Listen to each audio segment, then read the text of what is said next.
Hello everyone. Hello. Hello. Okay. Welcome in the name of the Lord to all of you who are worshiping together at today's outdoor service. I thank God for allowing us such a beautiful day. Today, there is a word from God that I want to share with you. As I see children running around, I think because of these children, we became parents. We all want to be good parents. Is there someone who comes to mind when you think of a good parent in the Bible? On the top of my head, there were good leaders, but it seems there were not that many good parents. The same goes for Moses and David. As for Moses, there is almost no mention of his children in the Bible. And as for David, a rebellion of the princes occurred in his own son's generation. As we live our lives, we should certainly find good examples in the Bible and live according to that word. But how do we become good parents? Moses was not a good parent, but he had a good parent. It was Jochebed. Samuel was not a good parent either, but he had a good mother. It was Hannah, the mother of prayer. And in the New Testament, there is Timothy, his grandmother, Louis, and his mother, Eunice. How did they raise their children? Today, I would like to share the story of Moses' mother, Jochebed. Let's take some hints from Jochebed on what kind of parents we should be. First, do what you can do, but entrust the rest to God. At that time, Pharaoh, the king of Egypt, gave a command to kill every baby boy who was born. Jochebed gave birth to a baby, but oh dear, it was a boy. At first, she hid and raised him for 3 months. However, as the baby's crying grew louder and louder, she could no longer hide and raise him at home. Now, if she were caught raising the baby secretly, it became a situation where the safety of the baby and family is at risk. So Jochebed decided to send the baby away.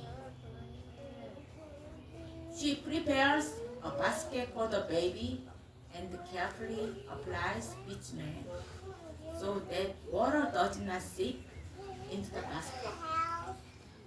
She did her best in that situation, and she floats the baby away on the Nile River. Right next to this place where we are worshiping, a river is flowing too. When you think about how her heart felt, it probably hurt as if it were tearing apart. However, she entrusted that child to God. In a way, it is the same with our lives. Doing what we can do and entrusting the rest to God. Just as a student should study and entrust the exam result to God, a parent also does what they need to do for their children and then entrust the child's future to God.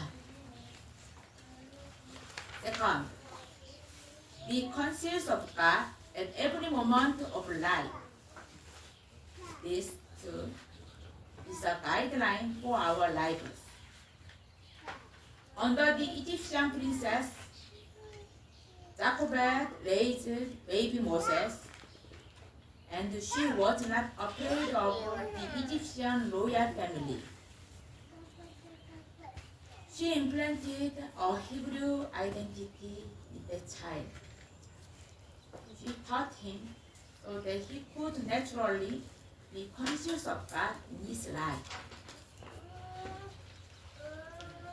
Many Christians are reluctant to talk about God with their children at home, thinking, I wish my children would grow up well in faith.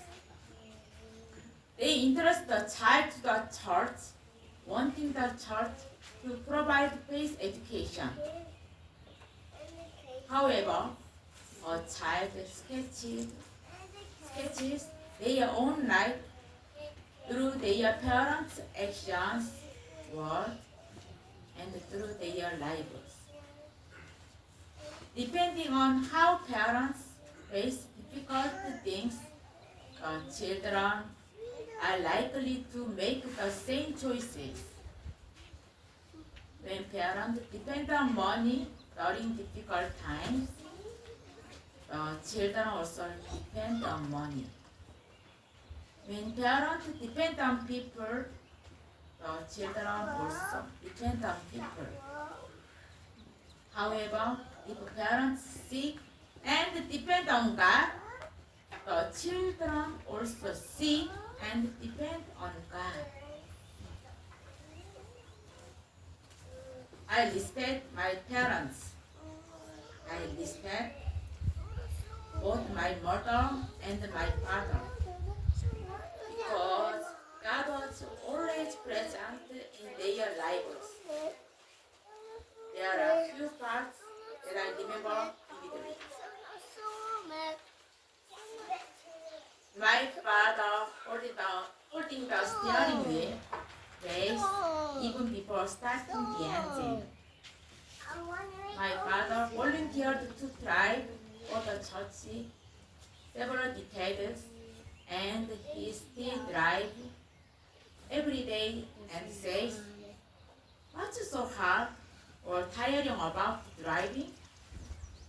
But the father prays as soon as he sits at the steering wheel.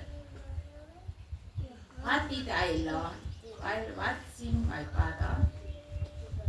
I also pray as soon as I sit at the steering wheel. I pray as soon as I sit at the office desk.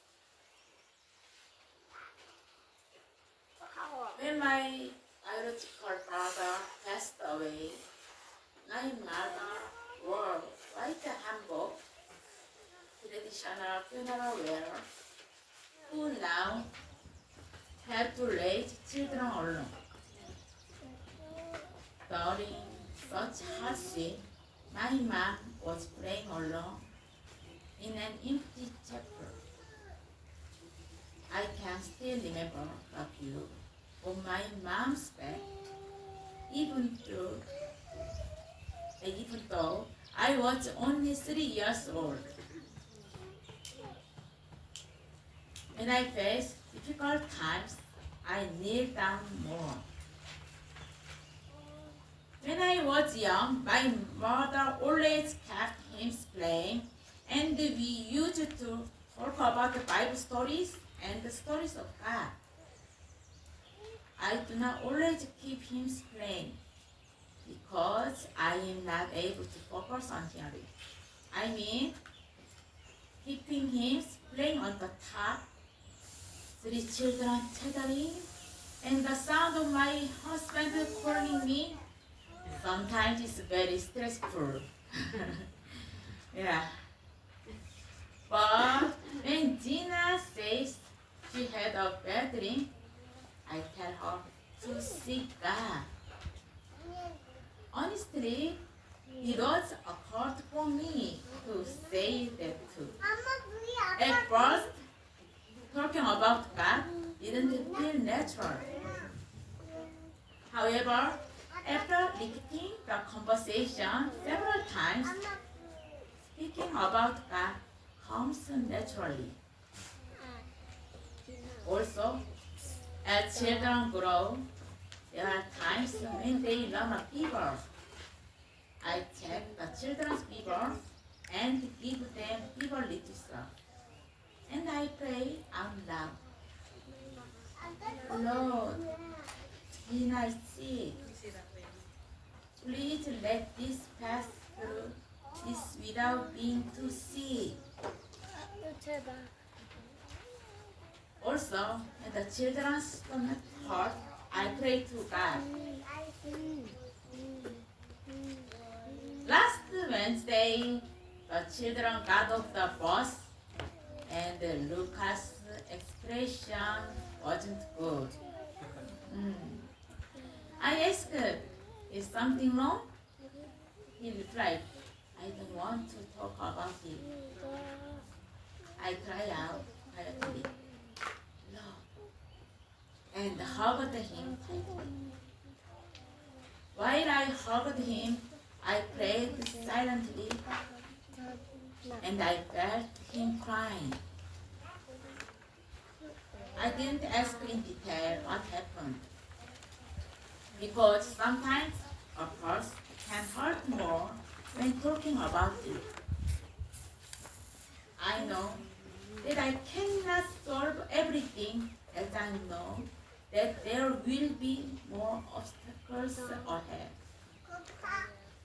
But I am able to show through experience. I will wait until you want to speak. Even if you don't, I will pray for you. The only one we can trust is God. I hope that God becomes your closest friend, that He becomes a bit more solid inside the Lord. I look forward to my child learning how to speak to God, to entrust their life to Him. That's right. Our children mostly meet God through their parents. From the moment they are born, they learn unconditional love, God's agape love, through their parents. Also, once they grow up, they become curious about God their parents believe in. And when they grow further, they come to welcome God their parents believe in as their own. Then one day they meet God one-to-one personally. If so, what is our role as parents?